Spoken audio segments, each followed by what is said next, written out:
દર્શક મિત્રો, જેપી ગુજરાત ન્યૂઝમાં તમારું સ્વાગત છે। પાલિકાની ટીમ પહોંચતા ફાયર સેફટીના અભાવે અલમાસ માર્કેટના દુકાનદારોએ સ્વયંભૂ દુકાનો બંધ કરી વડોદરા મહાનગરપાલિકા દ્વારા ફાયર સેફટીના અભાવને લઈને સીલિંગની પ્રક્રિયા હાથ ધરાઈ રહી છે। ત્યારે પાણીગેટ ખાતે આવેલ અલમાસ માર્કેટ ખાતે પાલિકાની ટીમ દુકાનો સીલ કરવા પહોંચી હતી, જે બાદ દુકાનદારોએ રજૂઆત કરી હતી કે જે પણ ધારા ધોરણ પ્રમાણે એનઓસી સહિત ફાયરના સંસાધનો અમે લગાવીશું, પરંતુ અમને થોડો સમય આપવામાં આવે અને જ્યાં સુધી આ ફાયર સંસાધનો અને એનઓસી ના આવી જાય ત્યાં સુધી અમે સ્વેચ્છાએ દુકાનો બંધ રાખીશું। જે બાદ પાલિકાએ તેમની માંગણી ગ્રાહ્ય રાખતા વેપારીઓએ જાતે બેરિકેડ કરી દુકાનો બંધ કરી હતી।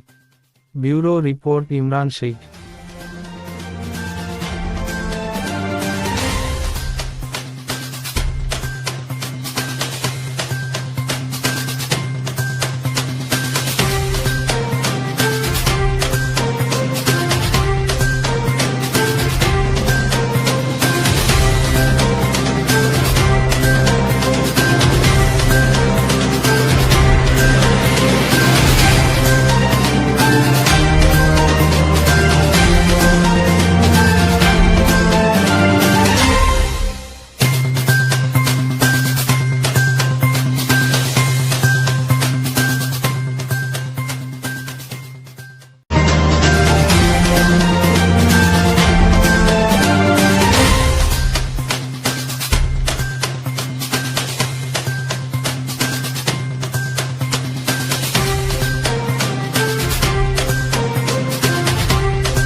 આજે કોર્પોરેશનવાળા જે ટીડી ઓફિસમાંથી અહીંયા સીલ મારવા માટે આવ્યા હતા, એ building uses certificate fire NOC work માટે હતા।